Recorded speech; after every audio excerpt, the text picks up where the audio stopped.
ذکر وہاں ہو جہاں ذکر تم کرنے چاہ رہے ہو، بلکہ اللہ یہ کہتا ہے اے میرے بندے، اگر تو اپنا نام چاہتا ہے، اپنا اگر تو انعام چاہتا ہے، اپنا اگر تم ناموری اور بہادری دنیا میں ثابت کرنا چاہتا ہے، تو سن، تو میرا ذکر کر، میں تیرے ذکر کو ایسا اونچا کروں گا کہ دکان سے بھی وہ اونچا ہے، مکان سے بھی وہ اونچا ہے، مسجد سے بھی وہ اونچا ہے، مینار سے بھی وہ اونچا ہے، عرش سے بھی وہ اونچا ہے۔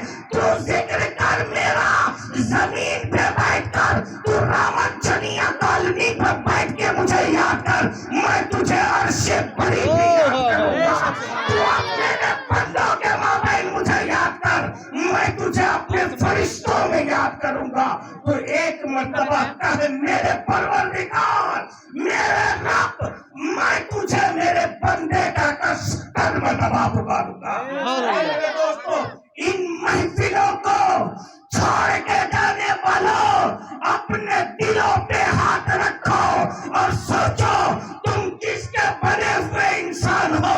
تمہارے دل میں کیا ہے، تمہارے جگر میں کیا ہے، تمہارے پاس شریعت کی کچھ ہے یا نہیں ہے؟ تو سنو، شاعر اختر کچھو چھپی شیخ الاسلام والمسلمین فرماتے ہیں، جس میں پاس شریعت نہ خوف خدا، وہ رہا کیا رہا، وہ گیا کیا گیا۔ ارے جس کے دل میں خدا کا خوف نہ ہو، جس کے پاس شریعت مصطفیٰ نہ ہو، وہ زندہ رہے تو کیا، وہ مرے تو کیا۔ آگے سنو، کہتے ہیں جس میں پاس شریعت نہ خوف خدا، وہ رہا کیا رہا، وہ گیا کیا گیا۔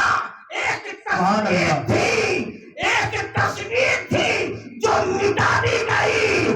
یہ غلط ہے، یہ غلط ہے کہ انسان مارا گیا، یہ غلط ہے کہ انسان مارا گیا۔ یہ مت کہنا کہ انسان مر گیا، بلکہ یہ کہو کہ ایک تصویر بنی تھی دنیا میں، جس کے سینے میں نہ خدا کا خوف تھا نہ جن کے پاس شریعت تھی۔ اس تصویر کو کائنات سے، صفحے ہستی سے مٹا دی گئی۔ اے اللہ والو، تم اپنے جگر پہ ہاتھ رکھ کے مجھے بتاؤ کہ تم نے جو اس دھرتی پر آئے ہو، تمہیں کیا کرنا ہے، تمہیں کیا نہیں کرنا ہے۔ اے میرے دوست، آپ دل تھام کے بیٹھو، یہی وہ مجلس ہے جہاں سے عزت ملتی ہے اور عزت ملی ہے۔ تم نے اس مجلسوں کو، ان مجلسوں کو جب سے تم نے فراموش کرنا شروع کیا اور گلی کوچوں کا سہارا لیا، بازاروں دکانوں کو اپنا مسکن بنایا، منبر رسول کو خالی کیا، تب سے تمہارے سروں سے عزت کے تاج کو اتار کے رکھ دیا گیا۔ تمہارے خون سے لوگ اس زمین کو ناپا کر رہے ہیں، اس زمین کو سیراب کر رہے ہیں۔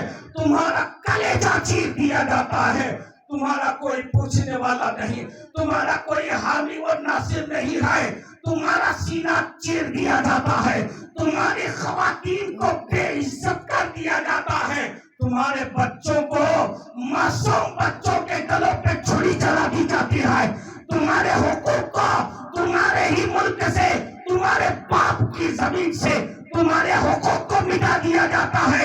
اے مسلمانوں، ان کی وجہ کیا ہے جانتے ہو؟ جب تک ان محفلوں کی ہم نے عزت کی ہے، جب تک ہم رسول اللہ کے اس چبوترے کی ناموس کو، اس کی عزت کو سینے میں بٹھایا تھا، تب تک ہم تاج والے بادشاہ تھے۔ ارے ہم سے کوئی نظر ملائے، ہم سے کوئی نظر ملائے، اس کی اتنی جرأت نہ ہوتی تھی۔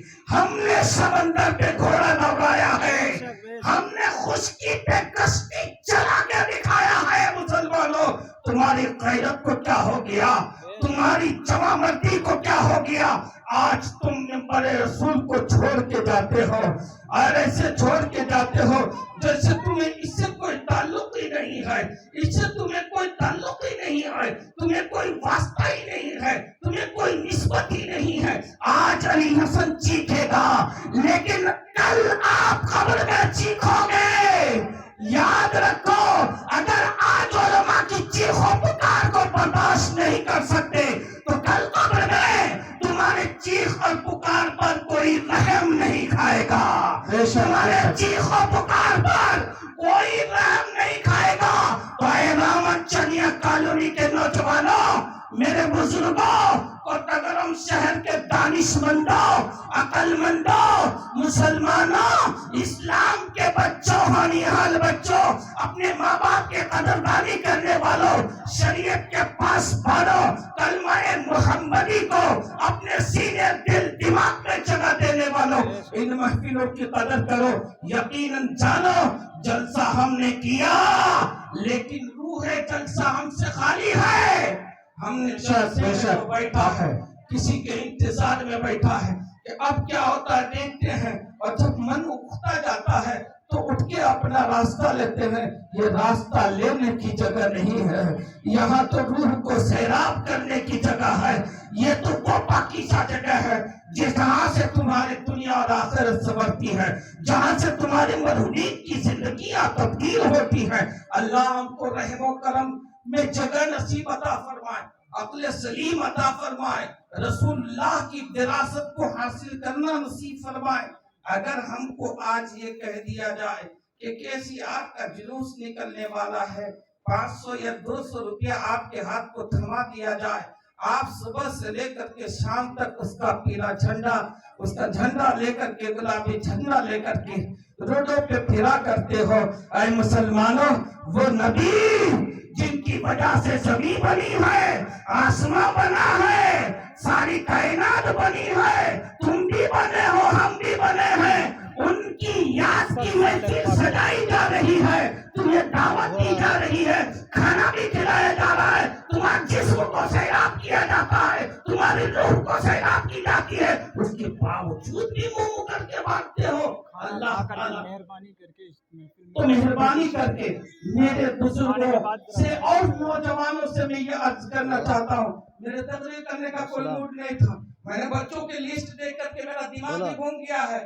لیکن بچوں کی لسٹ تو درکنار، آپ کی جو حالات ہے اس سے اور بھی میں بیزار ہو گیا ہوں۔ یہ کیسے ہے ہم مسلمان، یہ کیسی دانش مندی ہے۔ اس لیے میرے نوجوانوں کو میں عرض کرتا ہوں، جو بھی کھانا کھائے ہیں منبر رسول پہ آئے اور اسٹیج میں جگہ بنائے۔ نبی پاک صلی اللہ علیہ وسلم کی محفل ہے، اس محفل پاک میں ادب کے ساتھ بیٹھے، جہاں جسم کو آپ نے سیراب کر لیا ہے وہیں اپنی روح کو بھی سیراب کر لیں، ورنہ پھر ہم اس شعر کے مصداق بن جائیں گے۔ شعر زیادہ یاد نہیں رہتی، لیکن یہ یاد ہے مجھے کہ جس میں پاس شریعت نہ خوف خدا، وہ رہا کیا رہا، وہ گیا کیا گیا، ایک تصویر تھی جو مٹا دی گئی، یہ غلط ہے کہ انسان مارا گیا۔ دوستان محترم، اب ہم اپنے محفل پاک کا آغاز باضابطہ طور پر اللہ کے وہ مقدس کلام سے کرنے جا رہے ہیں جو ساری کائنات کے لیے ہدایت بن کر کے اللہ نے نازل فرمایا۔ تلاوت قرآن کریم کے لیے میں ہمارے منگول سے آئے ہوئے مہمان خصوصی حضرت علامہ مولانا قاری اسماعیل رضا قادری صاحب کو دعوت دوں گا کہ وہ آئے اور تلاوت کلام مجید سے ہم سامعین کے قلوب و اذہان کو منور و مجلہ فرمائیں۔